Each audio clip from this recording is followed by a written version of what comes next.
Te invito a que abras la palabra de Dios en 2 Corintios capítulo 5, verso 17, un pasaje muy conocido que todos lo sabemos de memoria.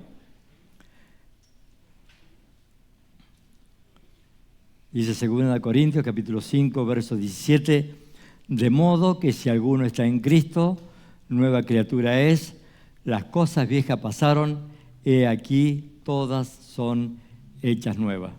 Lo repito, de modo que si alguno está en Cristo, estar en Cristo.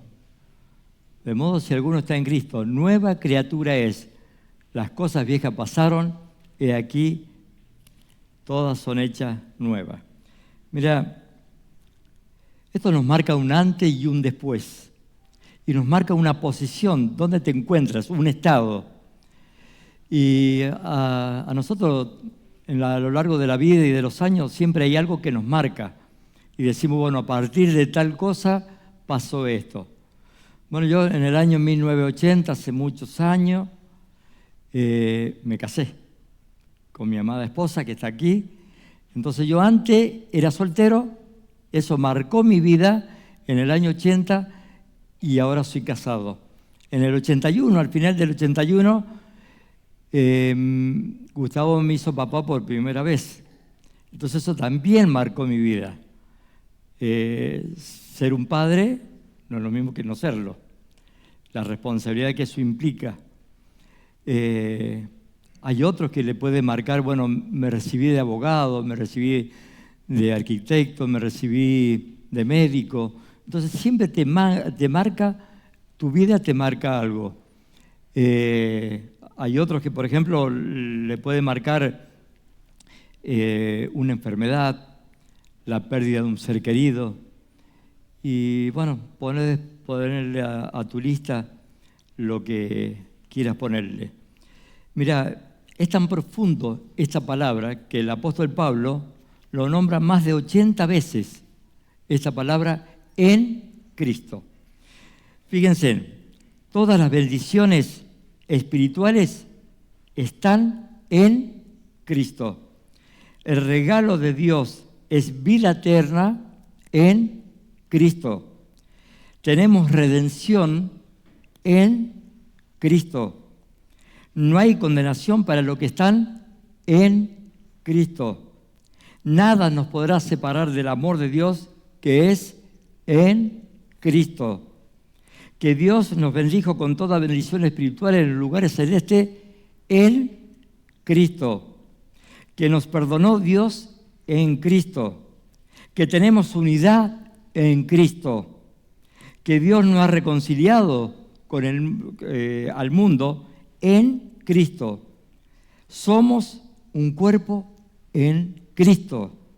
Dice que nuestro futuro y esperanza están en Cristo. Dice, yo quiero gloriarme en Cristo. Somos santificados en Cristo. Todo lo puedo en Cristo que me fortalece.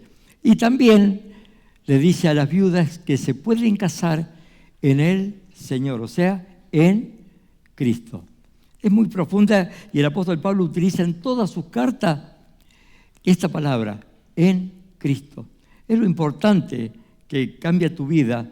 Y si algo tiene que marcar nuestra vida, si algo tiene que ser que cambie todo nuestro ser, es en Cristo.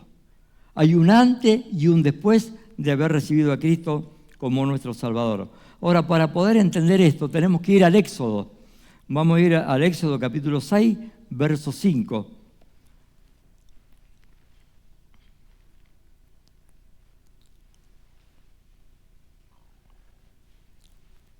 Vamos a leer hasta el 8. Dice, asimismo, yo he oído el gemido de los hijos de Israel, a quienes hacen servir los egipcios, y me he acordado de mi pacto. Por tanto, dirás a los hijos de Israel, yo Jehová, y yo os sacaré, dice, de debajo de las tareas pesadas de Egipto, y os libraré de su servidumbre, y os redimiré con brazo extendido y con juicio grande. Dice, y os tomaré por mi pueblo y seré vuestro Dios, y vosotros sabréis que yo soy Jehová, vuestro Dios, que os sacó de debajo de las tareas pesadas de Egipto. Dice, y os meteré en la tierra por el cual alcé mi mano, jurando que la daría a Abraham, a Isaac y a Jacob. Y yo os daré por heredad, yo Jehová. Fíjense, ustedes habrán prestado atención a una cosa. Cuando comienza, en el verso 6, dice, yo os sacaré. Dice, yo os libraré.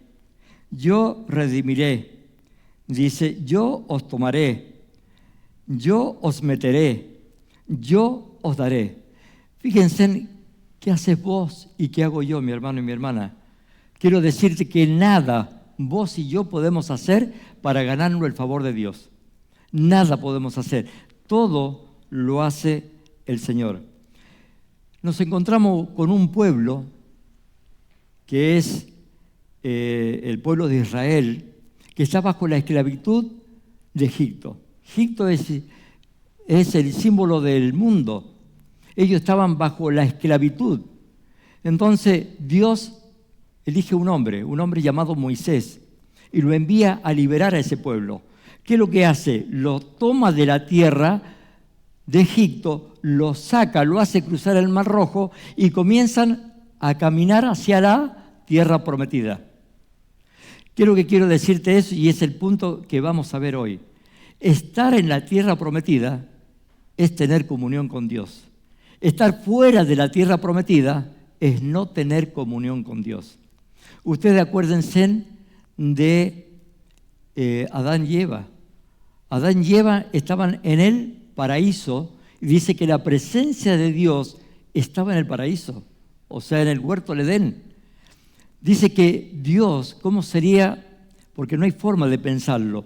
¿Cómo sería el hombre y la mujer que sabemos que eran perfectos, en un lugar perfecto, sin mancha y sin pecado, para que Dios se paseara con Adán? Tenían una comunión tan estrecha que se paseaba Dios con Adán. Ahora, ellos desobedecieron a Dios y fueron expulsados de la tierra del paraíso o del huerto del Edén. Y ahora están en una tierra ajena. Quiere decir que perdieron la comunión. Ya no están donde Dios se ubicaba, que era en el huerto del Edén o el paraíso. Mirá, para que nosotros podamos entender bien lo que nos dice la palabra de Dios, hay un lugar donde Dios se encuentra y en el que nosotros tenemos que estar. Porque dice que nosotros estamos en Cristo, porque Cristo está dentro de nuestro corazón. El momento que nosotros abrimos nuestra mente y nuestro corazón y a través del Evangelio pudimos entender que Jesucristo era el camino, la verdad y la vida, entra el Espíritu Santo dentro nuestro y estamos en Cristo. Y esto es lo maravilloso. Ustedes fíjense que siempre se habla de una posición. Dios estaba en el huerto del Edén, estaba en el paraíso. Dios después dice que estuvo en el tabernáculo cuando guiaba al pueblo de Israel yendo hacia la tierra prometida. Pero también Dios estuvo en el templo. Dios también estuvo en el monte Sión. Pero ahora Dios también está en los corazones de aquellos que hemos recibido a Cristo como nuestro Salvador personal. Siempre hay un lugar y Dios está aquí. Como escuchamos a José esta mañana que decía que Dios está en este lugar y gracias por la iglesia que Él nos permitía tener, porque nosotros venimos a tener comunión con los hermanos, pero también venimos a escuchar la palabra de Dios porque sabemos que Dios está aquí. Porque donde hay dos o tres congregados en su nombre, dice que yo estoy en medio. Mirá, vos sabés que Jonás no lo entendía esto. Jonás pensó que se podía huir de la presencia de Dios. Dios lo manda a Jonás a que vaya y predique a Nínive. Sin embargo, él huye para ir a Tarsis. Va a Jope, toma un barco y se va camino a Tarsis, navegando. Pero él no se dio cuenta de una cosa. Dios estuvo en Jope. Dios estuvo en el barco. Dios está en el fondo del mar y Dios está en el vientre del pez. Jonás, no puedes huir de Dios. Hermano, no podés huir de Dios. Dios está en todos lugares, en todo lugar. No podemos escapar de la presencia de Dios. Mira, dice Ezequiel 36, 26.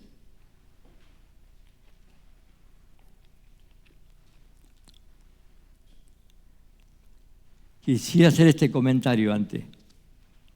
Gracias, hermano. No voy a hacer como el otro día que me la trajeron y no tomé.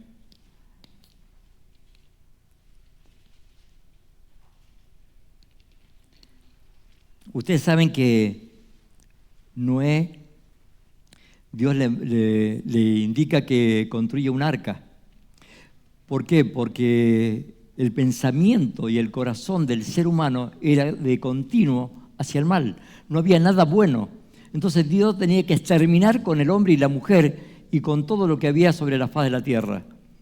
Entonces le habla a Noé y Noé comienza a construir un arca.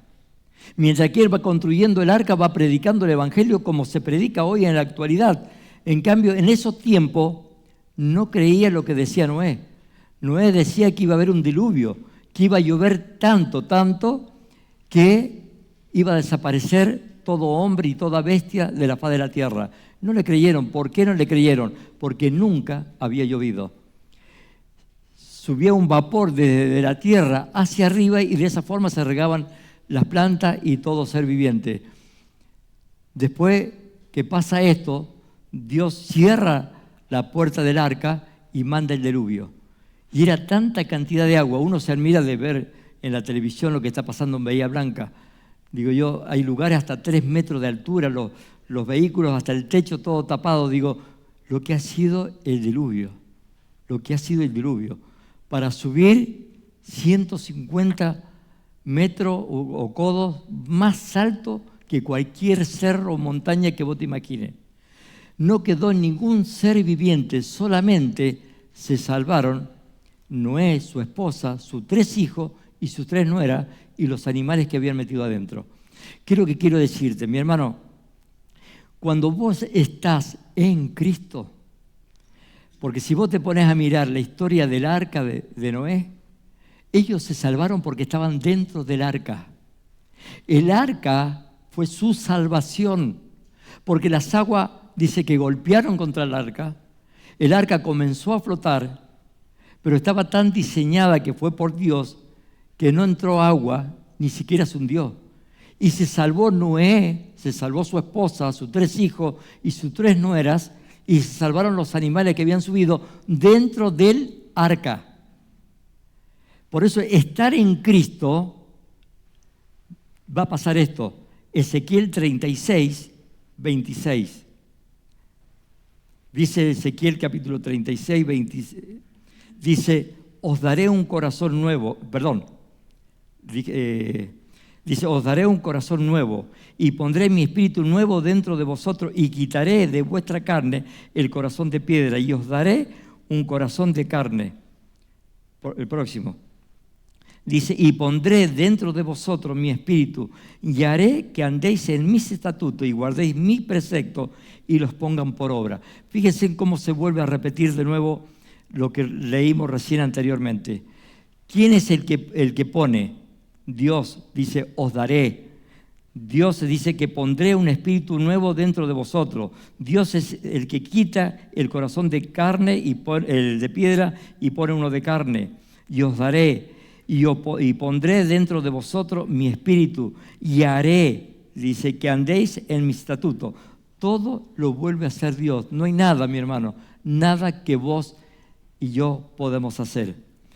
Pero fíjate lo que dice, que a mí me encantó mucho este pasaje, Romanos capítulo 8, verso 35.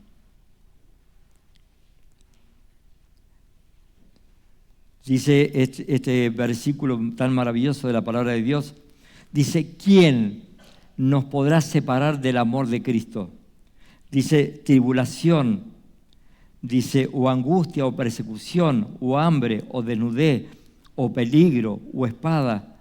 Como está escrito, por causa de ti somos muertos todo el tiempo.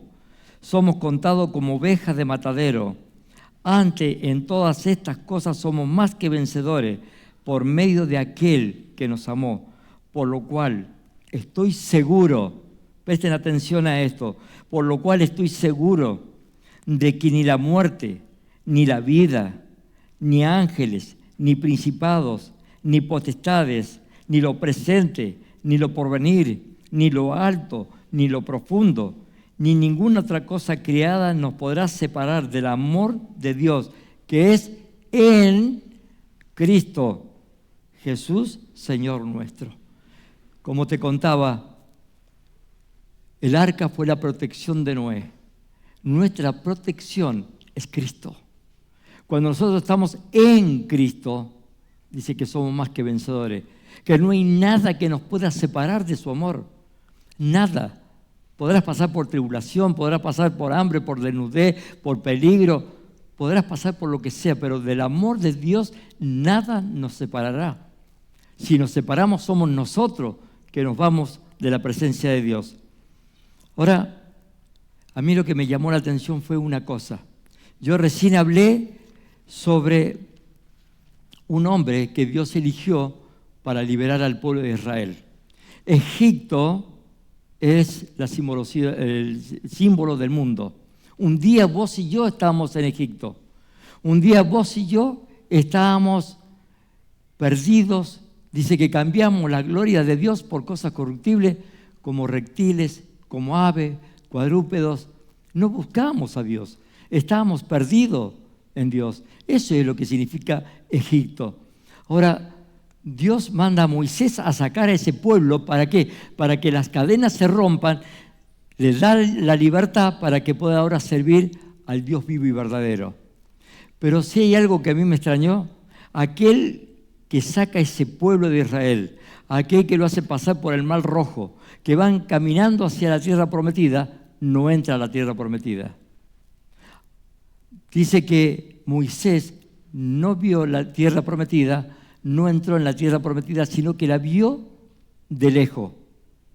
La vio de lejos. Lo que pasa es que nosotros sabemos que Moisés había desobedecido.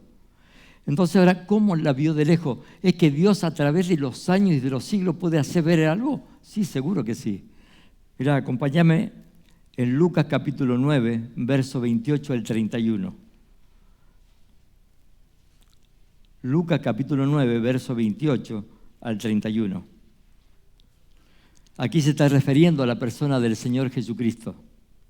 Dice, aconteció como 8 días después de estas palabras que tomó a Pedro, a Juan y a Jacobo y subió al monte a orar.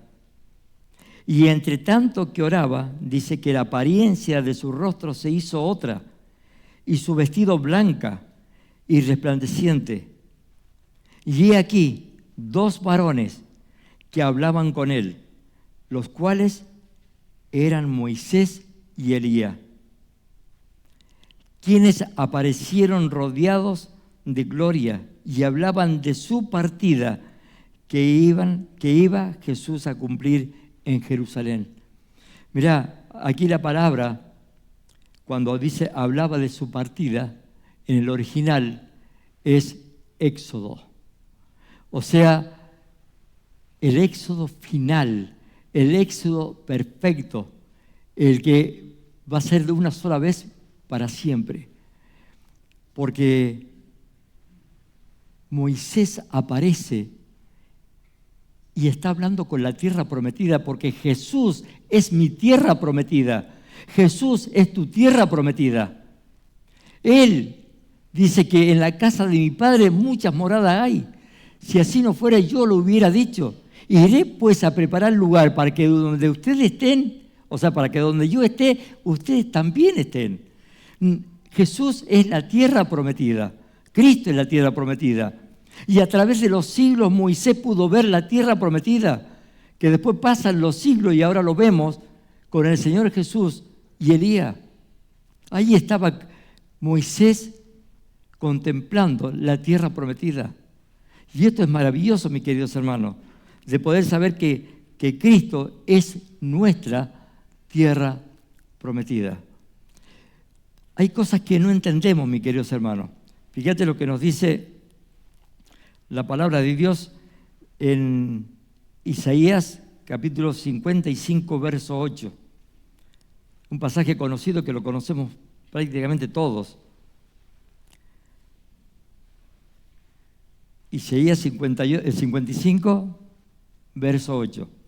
Dice, porque mis pensamientos no son vuestros pensamientos, ni vuestros caminos, mis caminos, dijo Jehová. 59, el 9. Dice, como son más altos los cielos que la tierra, así son mis caminos más altos que vuestros caminos, y mis pensamientos más que vuestro pensamiento. No podemos entender la mente de Dios. No podemos entender cómo Dios hizo que Moisés a través de los siglos ya viera la tierra prometida. No entendemos Dios estando ahí, Jesucristo siendo Dios, se aparece Moisés y Elías. Son cosas que nosotros la creemos por fe y la vivimos por fe y caminamos por fe. Yo recién le comentaba a un hermano que cuál es la parte más alta que un hombre y una mujer desea estar al lado de Cristo. Si yo te preguntara cuál sería la parte más alta, ¿qué me dirías? ¿A la rodilla? ¿A la cintura? Muy bien. La parte más alta es la planta de los pies del Señor. Cuando vos y yo estemos arrodillados a los pies del Señor, es cuando más alto vamos a estar. Porque para Él es la gloria. La gloria es toda suya. Hay un amor que Él hizo en la cruz del Calvario. Por eso dice que acá cuando está en el monte de la transfiguración, después Él va a la cruz del Calvario y Cristo es crucificado allí entre el cielo y la tierra. Allí derrama su sangre maravillosa y preciosa que lo limpia de todos nuestros pecados. Aunque el mundo no lo entienda porque está cegado, como un día estábamos cegados nosotros. Cegado, en mi caso, por 28 años. Y no porque no había escuchado la palabra de Dios. Había nacido prácticamente en una cuna cristiana. Había nacido prácticamente dentro de una iglesia. Por 28 años congregándome en una iglesia y ni siquiera se me abrieron los ojos para poder ver que Jesucristo era el camino, la verdad y la vida, que Jesucristo era el arca, que Jesucristo era donde yo tenía que estar para poder estar libre de una vez por todas y servirle al Dios vivo y verdadero, pero por voluntad propia, no bajo la esclavitud. Vos fijate el mundo, Egipto, y sigue viviendo la gente en ese mundo, donde a lo malo le llaman bueno y a lo bueno le llaman malo. Hoy te autopercibís lo que vos quieras, lo que vos te imagines. ¿Querés autopercibirte un auto? Pues sos un auto. El otro día vi una chica, una mujer, como se autopercibía robot. Y caminaba como un robot. Digo, ¿qué es lo que está pasando en la mente del ser humano? Y ni hablar si sos un varón y te autopercibís mujer o viceversa. Ni hablar. Cristo murió en la cruz del Calvario para romper las cadenas que nos tenían atadas. Cristo murió en la cruz del Calvario para que pudiéramos abrir los ojos y entender que estamos bajo una esclavitud. Porque el mundo creo que te dice, yo hago lo que yo quiero. Yo vivo como quiero. A mí nadie me manda. Quiero decirte que estás totalmente equivocado. No hacés lo que vos querés, porque vivís bajo la esclavitud de Satanás. Satanás es el que te lleva para un lado y para el otro. Por eso cuando nosotros recibimos a Cristo como nuestro Salvador, salimos de una posición y ahora estamos en Cristo.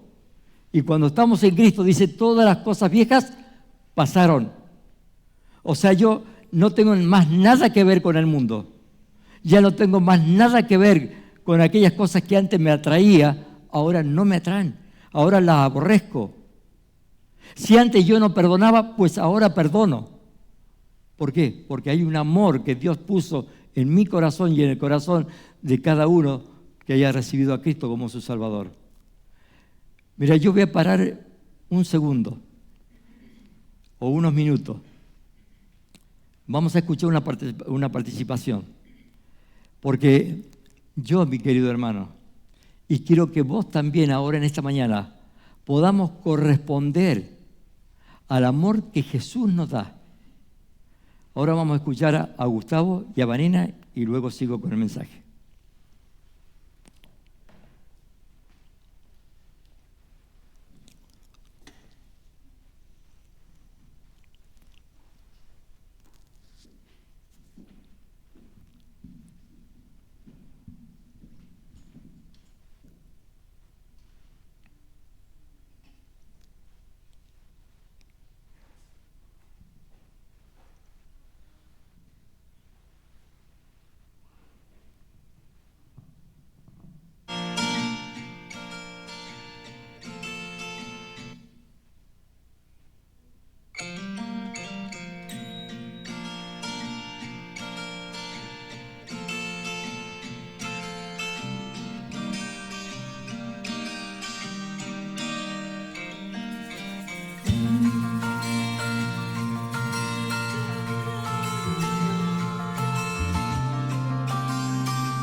Yo quisiera hacer su voluntad.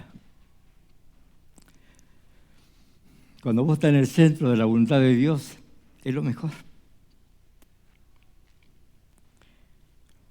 Créeme que es así.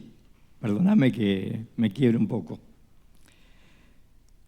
Somos tan tercos a veces que teniendo y estando en Cristo, nos alejamos, perdemos la visión. No nos damos cuenta que el control lo tiene Él todavía. Lo tiene Él. Y nosotros a veces nos angustiamos porque nosotros queremos a nuestro tiempo que las cosas sucedan. Y no es así. Él tiene su tiempo porque sus tiempos son perfectos, los nuestros no son perfectos. Vos sabés que el pueblo de Israel, en todo su caminar, fue constante rebelión contra Dios. Habían visto las 10 plagas, habían visto cómo cruzaron el Mar Rojo, habían visto todos los milagros que Dios había hecho y volvían para atrás, y volvían para atrás. Y nosotros decimos, qué terco eran el pueblo de Israel. Vos y yo somos tercos igual que el pueblo de Israel. Con todos los milagros, con todas las cosas que Dios ha hecho en cada uno de nuestra vida, y no nos damos cuenta y volvemos para atrás y lo volvemos a equivocar. El pueblo de Israel salió de ese éxodo, pero volvió a caer en otro, porque siguió habiendo pecado, siguió habiendo desobediencia, y Dios tuvo que volver a hacer disciplina. Fue llevado a Babilonia. Y vos fíjate lo que ellos dijeron en el Salmo 137 cuando estaban en Babilonia. 137:1.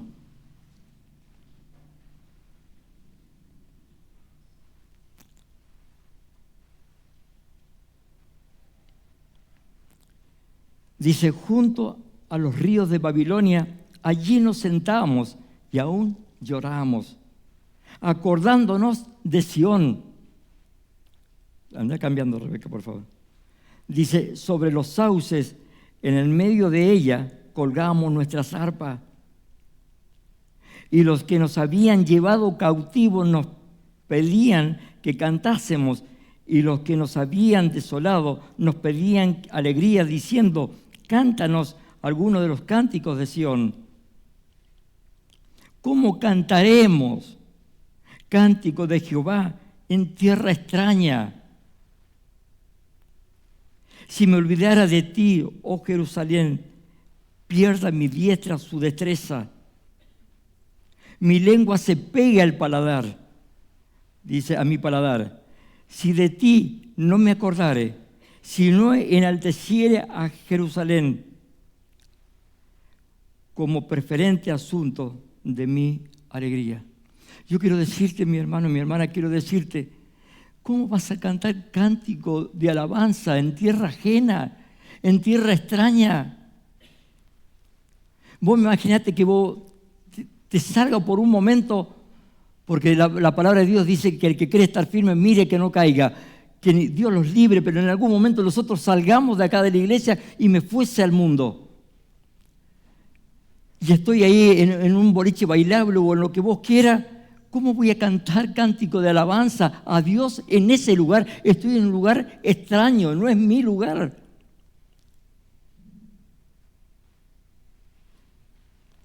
Pero muchas veces volvemos otra vez hacia atrás. La alegría se pierde y el rostro te das cuenta. Dice el Salmo David, en uno del Salmo en el 51, cuando él confiesa su pecado, dice, devuélveme el gozo de mi salvación. Había perdido el gozo, había perdido la alegría, y lo que inundaba era tristeza, solamente tristeza. Entonces, ¿qué es lo que quiere decir? Que estar en Cristo, que es la tierra prometida, es estar en comunión con Dios. Cuando vos estás fuera de Cristo, no tenés comunión con Dios. Estarás viviendo una vida aparente, una felicidad aparente, pero créeme, no estás en el centro de la voluntad de Dios. Mi querido amigo, si vos todavía no estás en la tierra prometida, yo quiero decirte que Cristo es la tierra prometida. Él vino a este mundo, murió en la cruz del Calvario. Él derramó su sangre preciosa para limpiarnos de todos nuestros pecados. No hay pecado que Dios no pueda perdonar, pero tiene que confesarlo. Como sea, ponete de rodillas, tenés que pedirle perdón a Dios por todo lo que hemos hecho. Ahora, a veces lo que no entiendo, porque a mí me ha pasado, no entiendo que hay personas que vienen y no vienen, vienen y no vienen.